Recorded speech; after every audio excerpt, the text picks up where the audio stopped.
Salut à tous. Avant de commencer, sachez qu'après ce petit point actu, je serai en vacances pendant 10 jours. Donc ma chaîne reprendra les vidéos à partir de dimanche de la semaine prochaine. Voilà, ceci étant dit, je tenais à vous remercier au passage d'être de plus en plus nombreux à suivre et à venir encourager ma chaîne. Ceux qui sont là depuis déjà un bon moment et puis aussi ceux qui viennent d'arriver. Vous en faites pas parce qu'on va continuer à parler de Stranger Things toute l'année. Et d'ailleurs, puisqu'on parle de ça, la saison 3 est à peine terminée, que ça se précise déjà pour la saison 4. Aujourd'hui, on va revenir là-dessus. Je vous ai aussi trouvé des trucs très sympas à découvrir par vous-même pour prolonger l'expérience de la série. Et comme d'hab dans les points actus, plein d'autres infos. Donc c'est parti.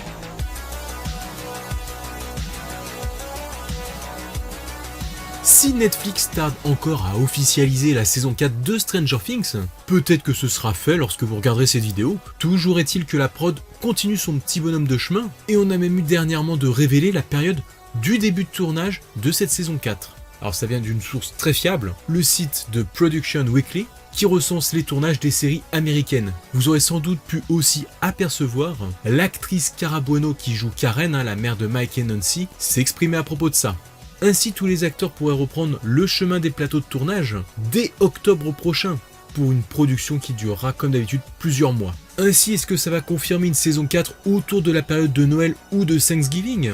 C'est fort possible. Après, vu la vitesse à laquelle grandissent les acteurs, c'est pas étonnant qu'ils se remettent au travail aussi rapidement. Et puis d'ailleurs, comme octobre, c'est dans pas si longtemps que ça voudrait dire que la pré-production serait quasiment déjà lancée, là maintenant, à l'heure où je vous parle, s'ils veulent commencer à filmer en octobre. En tout cas, donc avec un tournage qui durera forcément plusieurs mois et une post-production qui risque d'être longue à l'image de celle de la saison 3, et ça valait le coup d'ailleurs, et pour l'instant on peut peut-être continuer de tabler sur du fin 2020 comme date de sortie de cette saison 4. D'ailleurs, toujours pas de nouvelles infos pour un potentiel épisode spécial Noël 2019. Je vous avais dit que je reviendrai vers vous s'il y a de nouveaux éléments. Pour l'instant, il n'y a rien. Côté acteur, la grosse info-rumeur, c'est à vous de voir, c'est que notre bon vieux David Harbour aurait signé pour 4 saisons. Voilà, vous avez été nombreux à me la relayer celle-là. Mais en cherchant un peu, il semble que la source soit IndieWire qui rapporte que l'acteur doit intervenir dans 4 saisons. Alors bien évidemment, ça ne veut rien dire, il peut très bien intervenir lors de souvenirs ou d'hallucinations par exemple. Donc que cette info soit avérée ou pas, ce n'est pas encore une garantie que le chef de police soit bel et bien vivant. Après, me concernant, je pense que maintenant vous connaissez mon avis sur le sujet, donc je vais pas revenir là-dessus. Il est pas mort. D'ailleurs, si David Harbour vous manque déjà, vous pouvez faire comme moi et regarder son mini documentaire parodique auquel il a participé pour Netflix, Frankenstein's Monsters, Monster Frankenstein. Bon, déjà rien que le titre révèle le ton comique que veut prendre ce documentaire. En plus, il ne dure pas très longtemps, une trentaine de minutes tout au plus, et on y découvre le comédien dans cette sorte de fiction en train de jouer son propre rôle, avec une partie pièce de théâtre, dans lequel il incarne aussi son père. Bref, c'est très décalé autant au niveau de l'humour, de la vision, que de la réalisation théâtrale. C'est même assez particulier à dire vrai. Perso, j'ai pas été trop sensible à cette production originale, mais après autant vous aimerez. Malgré tout, David Harbour donne une bonne leçon de comédie, et rien que pour ça, ça vaut quand même le coup.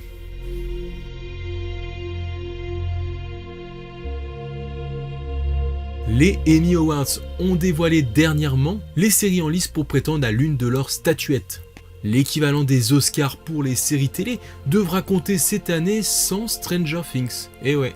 D'ailleurs, on avait déjà pu le comprendre depuis l'annonce de la date de sortie de cette saison 3. Étant lancé trop tardivement à partir du 4 juillet, le show n'allait pas pouvoir prétendre aux Emmy Awards 2019, qui se dérouleront le 22 septembre prochain. Il faut savoir que la cérémonie récompense les programmes de la saison 2018-2019 et les règles de la Television Academy sont strictes. Pour qu'une série soit éligible sur une année donnée, le premier épisode de la saison doit être diffusé entre le 1er juin 2018 et le 31 mai 2019. C'est quand même un peu dommage car la compétition aurait été intéressante face au bulldozer Game of Thrones qui représentait là sa dernière saison. Ça aurait peut-être pu être une revanche sur l'année dernière pour Stranger Things. Il va donc falloir attendre une année supplémentaire, donc les Emmy Awards 2020, pour savoir si, entre autres, l'un de nos acteurs préférés recevra ce prix parmi les plus convoités. D'ailleurs, de son côté, Millie Bobby Brown a confié récemment une petite astuce qu'elle a utilisée pour jouer l'une des scènes fortes de cette saison 3. La scène où elle devait lire la lettre testament de Hopper en fin de saison. Je ne voulais pas lire ce speech, je ne voulais pas l'entendre, je ne voulais pas le répéter. Je voulais juste qu'on braque une caméra sur moi et qu'on voit comment je réagissais. L'actrice aurait ainsi souhaité attendre d'être filmée pour découvrir le texte de cette fameuse lettre, et donner ainsi une réaction plus authentique et spontanée, sous l'effet de la surprise. Car même si tout cela est un rôle, un personnage, Millie Bobby Brown a un vrai lien fort avec David Harbour, et c'est ce qu'elle a voulu utiliser ici. Ma réaction, c'était de la pure tristesse et dévastation. Juste une enfant angoissée, convaincue d'avoir perdu son père. C'était vraiment de l'émotion brute, parce que David et moi sommes très proches. C'est vraiment une personne formidable. Bref, l'actrice et puis d'autres acteurs de la série qui ont proposé encore de belles prestations cette saison mériteraient amplement une récompense, et on suivra ça de près. Enfin, l'année prochaine du coup.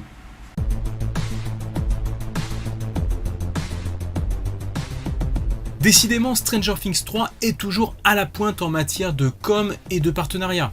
Et il ne manque pas d'inventivité, tant l'univers se prête à de multiples idées pour nous plonger dans une certaine interactivité et prolonger l'expérience. On pourra notamment compter sur Polaroid, qui nous gratifie d'un petit jeu secret sur son site. Ils ont d'ailleurs sorti le modèle collector en partenariat avec la série il y a quelques semaines de cela, pour rappel. Alors pour trouver ce petit jeu caché, c'est très simple. Rendez-vous sur le site Polaroid Originals. Alors du coup, je pense exclusivement à partir d'un ordi, parce que vous allez avoir besoin de taper quelques commandes spécifiques sur votre clavier lorsque vous êtes sur l'écran d'accueil du site. Et ces commandes à taper, c'est en fait un code de jeu, sûrement le code le plus connu de l'époque de la NES. Perso, je le connaissais par cœur, celui qu'on appelle le Konami Code. Oh baba, gauche droite, B à start. Enfin, ici, pas besoin de taper Start, vous faites simplement avec vos flèches de clavier 2 fois haut, 2 fois bas, gauche droite, et vous appuyez sur les touches B et A. À ce moment-là, une animation va faire mine d'éteindre votre écran et de se relancer version borne d'arcade. On tombe alors sur le mini-jeu Monster Flash, un Dig Dug-like, qui consistera à faire tomber des pierres sur la tronche des démogorgons et autres créatures. Autant dire que comme les jeux de l'époque, c'est pas fastoche. Bon après moi, je suis une star aussi, regardez ça. Ou pas.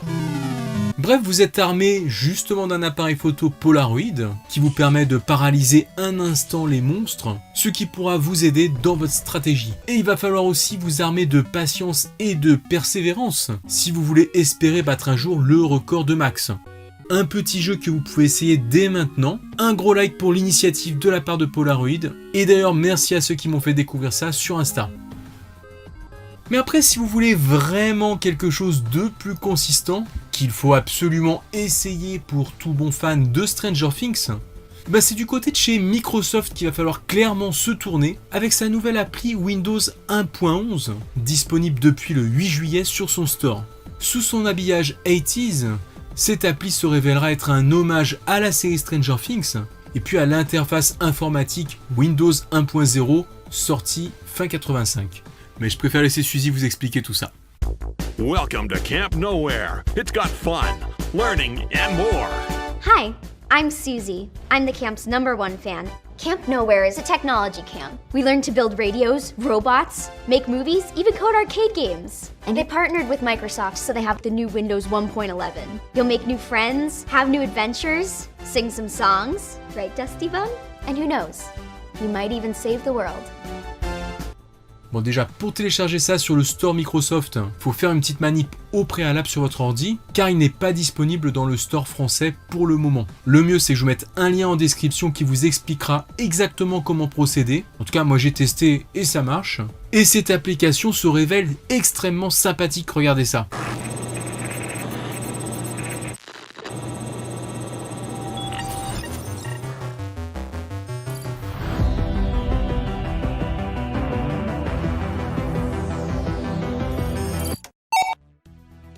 Sous un aspect d'émulation de cette interface un peu dégueulasse de nos jours, faut bien le dire, eh bien c'est un jeu d'investigation dans l'univers de Stranger Things que vous aurez à faire. Entre anciens logiciels Paint révélant les plans du Starcourt Mall, des séquences vidéo de la série en pixel résolution et plein de petits mini-jeux retraçant les moments forts de la saison, avec par exemple un petit escape game minimaliste pour Dustin.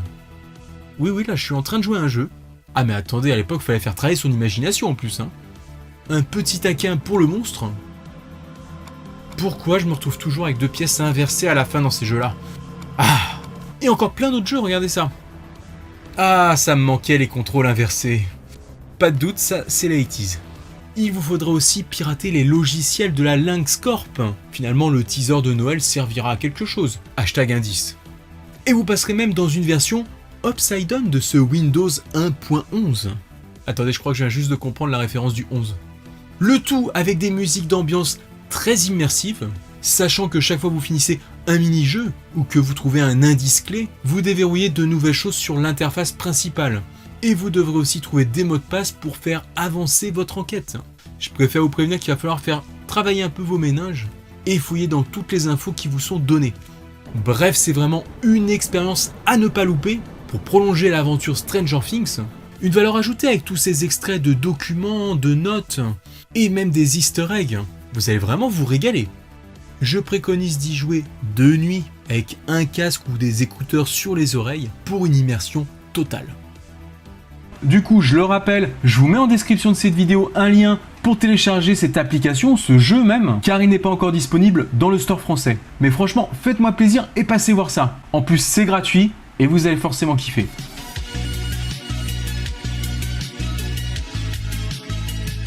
On commence ce vrac avec un petit rappel. Nouvelle convention Stranger Fan Meet, le Stranger Fan Meet 2, le 7 septembre à Londres. Si vous avez l'occasion de vous y rendre, sachez que vous pourrez rencontrer Noah Schnapp sur le panel du matin et Millie Bobby Brown sur celui de l'après-midi. Je vous laisse le lien avec toutes les infos en description de cette vidéo. Côté Funko Pop, on avait déjà plein de nouveautés ces derniers temps, mais je n'avais pas parlé de celle-là. Voilà l'Ultime Eleven, celle de la fin de la saison 3, avec son ours en peluche. Sur Google, vous tapez Eleven with Beer. D'après ce que j'ai compris, ils nous présentent ça comme une exclusivité US, en édition limitée, pour le moment disponible en précommande sur des sites américains. Donc je sais pas trop si vous pourrez vous la procurer en France, en Belgique ou au Québec par exemple, mais bon, sur le net il y a sûrement moyen. En tout cas voilà, c'est peut-être juste un coup de com' de leur part. Mais pour ce modèle, soyez quand même vigilants pour ne pas passer à côté. Avis aux grands collectionneurs de pop Stranger Things. On continue avec une petite annonce sympa, celle de la série Les Simpsons, qui ont prévu une parodie du show Stranger Things dans leur célèbre épisode spécial Halloween de cette année. Chaque fois, l'épisode est constitué de 3 petites histoires. Voilà, donc là, il y en aura une sur Stranger Things. Et on termine avec le nouveau Monopoly représentant la franchise. Je précise parce qu'ils en avaient déjà fait un avant. D'ailleurs, je sais qu'il y en a quelques-uns parmi vous qui le possédaient. Et ben, dans cette nouvelle version au packaging plus axé pop culture 80s, vous trouverez là encore beaucoup de choses évoquant la série culte. Comme d'hab, on termine par vos collections que vous pouvez m'envoyer via Instagram. Nous donc, on se retrouve d'ici 10 jours pour plein de nouvelles vidéos sur la série. Je commencerai notamment les reviews par épisode que j'ai pas pu faire jusque-là. J'ai d'abord préféré me concentrer sur les théories. Bien entendu, il y aura d'autres théories parce qu'il y a encore des questions en suspens pour cette saison 4. Bon, de toute façon, vous me connaissez, il y aura des théories toute l'année. Et puis du contenu aussi sur ma chaîne secondaire, je l'oublierai pas, elle est pas morte. On va tester plein de trucs d'ailleurs là-bas. En tout cas, avec tout ce qu'il y avait dans cette vidéo d'aujourd'hui, j'espère que ça va vous donner un petit peu d'occupation pour ces prochains jours. Il y a des trucs vraiment sympas à tester. Je vous laisse voir ça, je vous dis bonnes vacances ou bon courage pour ceux qui bossent. À très bientôt. Ciao les amis.